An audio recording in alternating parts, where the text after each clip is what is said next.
Well, I sort of had the same question. It's just, with everything that's happened with you and your family, it's a whole hell of a lot to process. I wanted to make sure you're holding up all right. I don't know, Nick. My family's in tatters. I've been dropped into this place where everything's trying to kill me. You tell me. Well, I'd expect you to feel lost, scared, and mad as hell. I sure did. Took me a long damn time to get a feel for this place. Thank goodness I found Diamond City. It's got its flaws, sure, but it beats the hell out of anywhere else in the Commonwealth. Of course, when I took up there back when, people were just as scared of the Institute as they are now. Maybe more.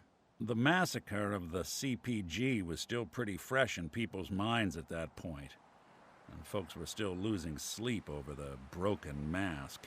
Plenty of people assumed I was just a saboteur, moving in to melt down the reactor or poison the drinking water. But at the time, they couldn't exactly turn me away. Massacre of the CPG? What's that? The Commonwealth Provisional Government. Years back, a group of settlements tried to get together and form a coalition.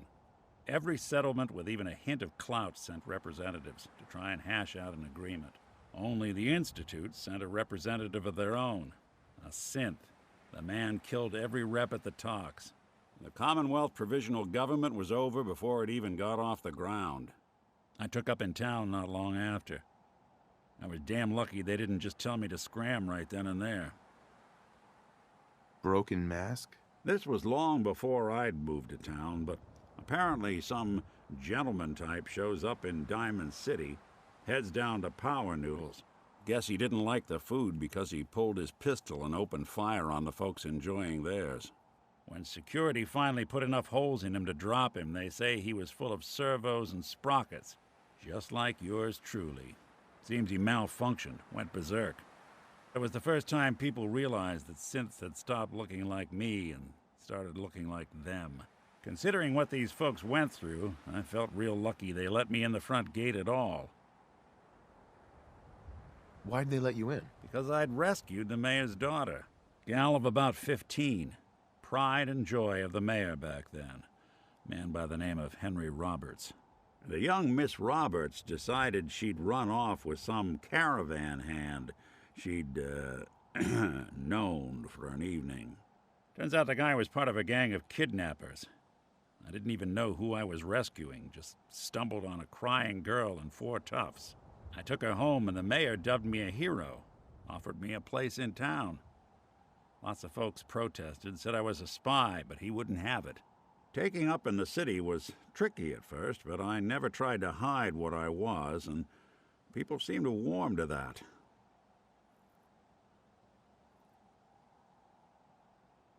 You took down 4 guys by yourself? Well, I didn't have to. Back then, synths were even more of an unknown quantity than they are today. I told them I was rigged to explode and started going beep, beep, beep. Hardest part of that rescue was keeping from laughing as they climbed over each other to get away. Let's hope his grandma. You're not a spy, right? Testing. Hello, Institute, can you hear me? Hell if I know. If I am, the Institute's plan to gather intel on all the runaways of the Commonwealth has been going off without a hitch. Was it hard settling in? Yeah, they sure didn't make it easy. I started off doing the jobs no one else wanted. I got more banged up being Diamond City's handyman than I ever did living out in the ruins. But I guess folks never forgot I rescued the mayor's daughter, so they started coming to me when people went missing. Wife runs off with a new paramour and takes the rent money with her. Talk to the synth. An upset father decides moving him and the kids to Good Neighbor in the dead of night's not the worst damn idea since the bomb. Go get Nick. After a while, the jobs got so backed up, they didn't even ask me to do the handyman stuff anymore. Hell, I was so happy to do it, it was months before I started charging anyone. I never stopped being Nick the Synth, but it was Nick the Detective folks came to see. It was about then that things finally started feeling normal. It took me a long time to realize that home is where you make it. With some time and effort, this place can be home for you, too. That's a long story, but I hope it helps. Want to get moving? Diamond City Radio. Is something the matter? You sound upset. What? Oh, no. We've just been traveling a while now, and I figure there hasn't exactly been equitable distribution of information. I've gotten a decent glimpse into your dirty laundry, but you still don't really know a whole heck of a lot about me. I figured I'd offer to balance the board. So, anything you want to know?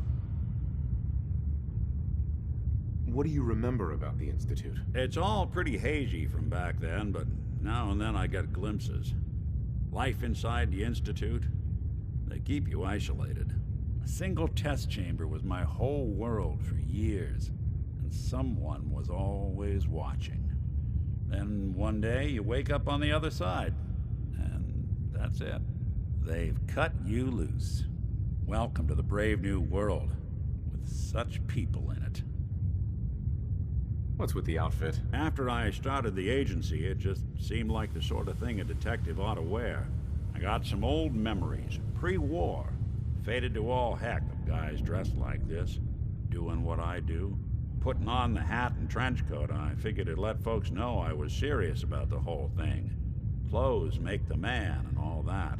Guess I felt they made me the man I wanted to be. So who are you, Nick? That's a question I've been trying to figure out myself for a long damn time.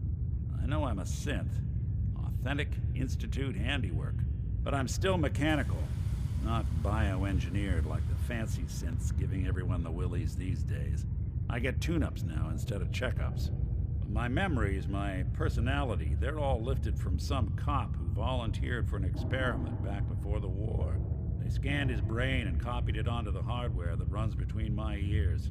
Don't know why they chose to make a robot based on some pre-war cop instead of a math genius or a bioengineer. Hey, maybe that's why the Institute tossed me in the garbage instead of turning me into one of their people snatchers. Wait, the original Nick was from my time? Sure was.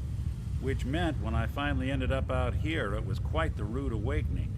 I remember waking up one day in a garbage heap, a body in tatters and a head full of memories belonging to a man who'd been dead for 200 years. Suffice to say, it was a confusing couple of weeks.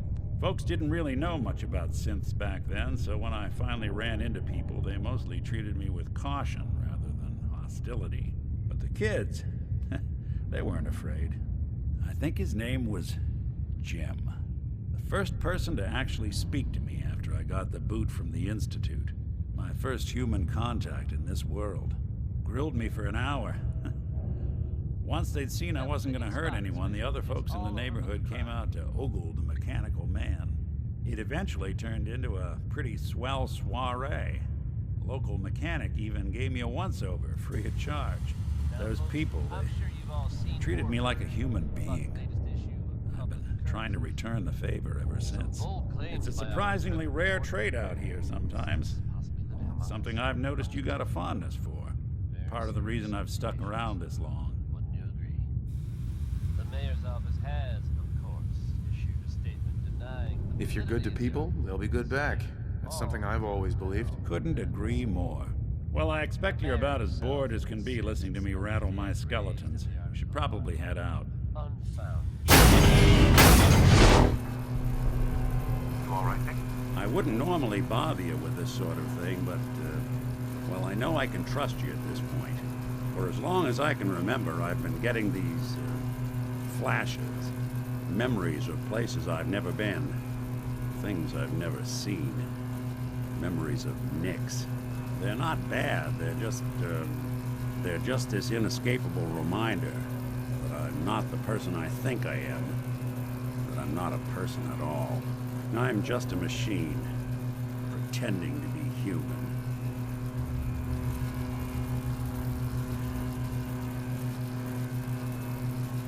What kind of memories? Everything. Old cases, old gloves.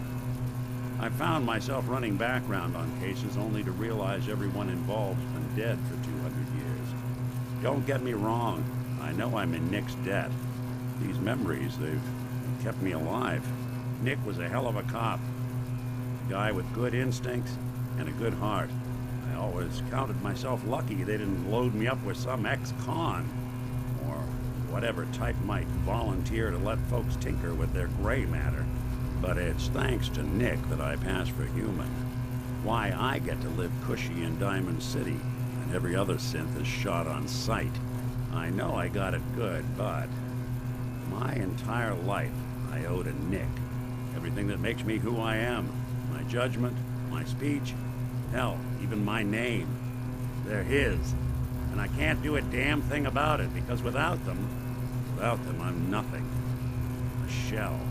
All I want is a life where I have something I can call my own.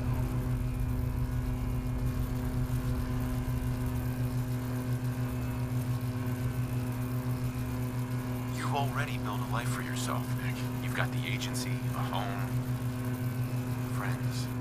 Yeah, I mean, you're not wrong. You know, I'm just gonna need some time to think on this. I appreciate you hearing me out. You're a real good friend. Thanks. I'm glad I could help. Seems like it meant a lot to you. You don't know the half of it. Winter was it. The only reminder left of the original Nick Valentine. The last proof, outside of some long-lost Institute archive, I was ever just a mechanical copy of some cop from a bygone era. I'm not sure how to feel.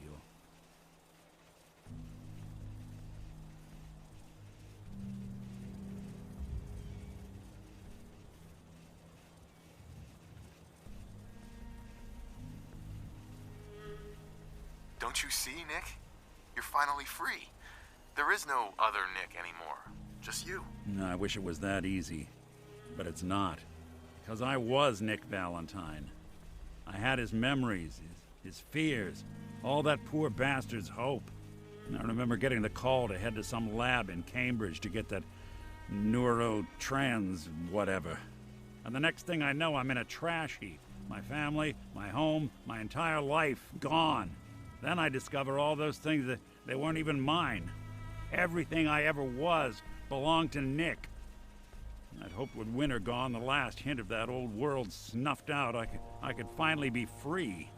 But being out here with you, what I finally realized after all this time was that taking down Winter, it wasn't about Nick or Jenny or even you or me. It was about justice, about doing what's right. And that act of goodness, that's ours. All the good we've done, that's ours, and ours alone. And even if that's the only thing in this world that I can ever claim as mine, not Nick's, not the Institute's, but mine, then I can die happy. And none of it would have ever happened if it weren't for you. I'm not sure I'll ever be able to thank you for that.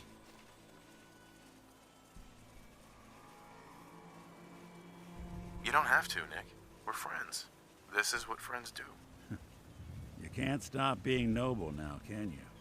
Well, come on then. We're not helping anyone standing around here. Yeah, that is if you're still interested in travel.